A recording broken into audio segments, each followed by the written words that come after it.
Bismillah ar-Rahman ar-Rahim. Honorable Heads of States and Government, D8 Secretary General, Assalamu alaikum. Excellencies, I congratulate Prime Minister Sheikh Hasina on assuming stewardship of D8 and commend President Erdogan for ably steering the organization during the past 4 years. It is a pleasure for me to share my perspective on the summit's focus on building partnerships to harness the power of youth and technology in a transformative world. The theme is extremely significant today. Excellencies, our world today is at a defining moment because of the interconnectedness and the economic, social, and environmental vulnerabilities created by this interconnectedness. The COVID-19 pandemic has caused a death of over 2.9 million people. More than 250 million people have become unemployed, have lost their jobs. Trillions of dollars were lost as a result of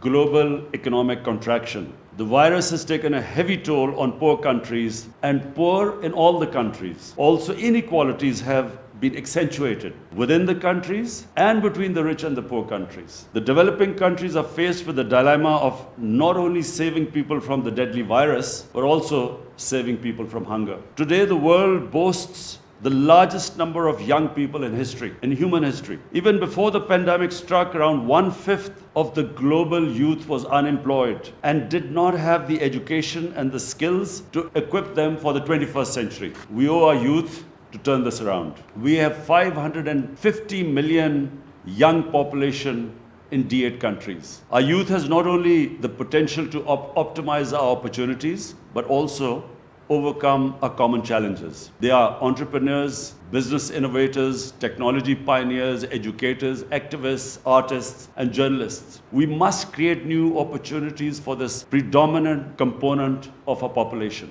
Harnessing technology, promoting innovation, youth education, skills, and training is therefore an urgent imperative. We in Pakistan are pursuing these initiatives through programs such as Kamyab Jawan, Hunarmand Pakistan, Youth Entrepreneurship Scheme, and Digital Pakistan. Excellencies, around 100 years ago, our great poet philosopher Allama Iqbal, he said that the only thing permanent in this world is change. In a century since the times of Iqbal, the world has changed tremendously. The pace of change has intensified in recent times. The rate of change has become exponential. Information and technology breakthroughs are fast transforming science fiction of yesterday into today's reality. Only 5 years ago, the World Economic Forum had predicted that the fourth industrial revolution will fundamentally alter the way we live, work, and relate to one another. Today, as we meet on this virtual platform, already we can sense the arrival of this revolution. Excellencies, contemporary global challenges of a changing world are a moving target. No single country can address these complexities in isolation. Partnerships are essential. I am happy that in D8 we have a platform to work together for mutual benefit and win-win solutions. In our view, the D8 would do well to pay special attention to the following 3 areas while dealing with a rapidly transforming world. First, as net producers of primary global commodities, the D8 must conceive projects that harness technology for supply-side improvements with a special emphasis on efficiency and productivity. With cost of transportation and communications improving due to innovations, the D8 members must partner to keep pace with the logistics and global supply chains. Secondly, the D8 should brainstorm ideas to insulate its members from disruptions in labor markets due to technology and innovations. As automation substitutes for labor across the world, the labor-intensive economies of D8 face challenges of unemployment and social disruption. Thirdly, the D8 should call for COVID vaccine to be treated as a global public good, ensure equity, affordability, enhanced production, and timely supply to save lives. We must push back against vaccine nationalism and undue export restrictions. The global vaccine manufacturing companies must either speed up production or share their technology and expertise with developing countries for adequate vaccine supply. Excellencies, 23 years ago, a shared vision motivated our countries to establish D8 to improve member states' position in global economy, diversify and create new opportunities in trade relations, enhance participation in decision-making at international level, and improve living standards. Today, D8, a grouping of over 1 billion people with a combined GDP of $4 trillion.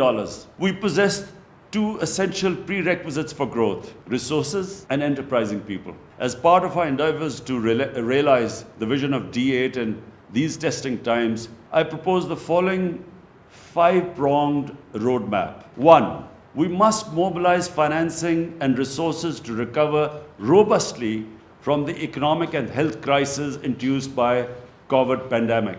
To address the unique economic and financial challenges faced by developing countries as a result of the pandemic, I have already suggested a 5-point plan. This includes debt relief, creation and redistribution of special drawing rights, mobilization of climate finance, and especially for the D8 leadership, eliminating illicit financial flows and return of stolen assets to developing countries. It was in this context that I called for a global initiative on debt relief last April.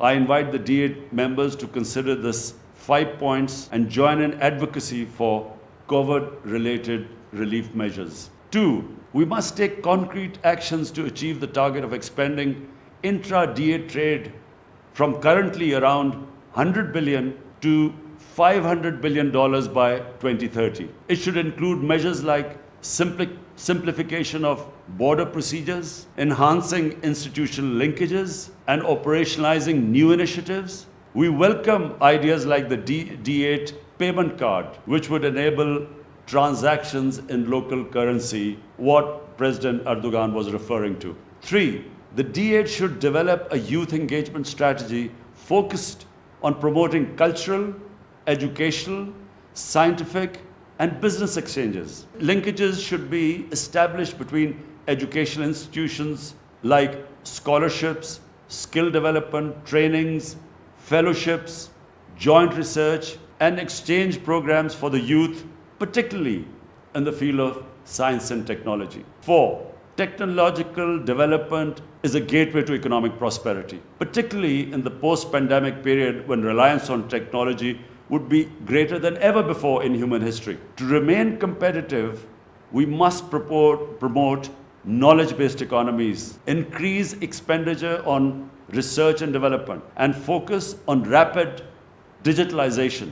Pakistan has recently hosted the inaugural meeting of the D8 Network of Pioneers of Research and Innovation. 5, we should make D8 more relevant to the lives of our citizens by promoting food security, enhancing cooperation in health, holding joint sports events, and helping each other during natural disasters. To achieve these goals, we need a high level of commitment and mobilization of financial resources by both developed and developing economies. Partnerships between governments, international financial institutions, businesses, and civil society are essential to leverage technology, innovation, and skills to enable every young person to have all opportunities to realize their potential. I'm confident that our collective wisdom and commitment will bring a new vigor to D8. I wish you all a blessed Ramzan, and I thank you.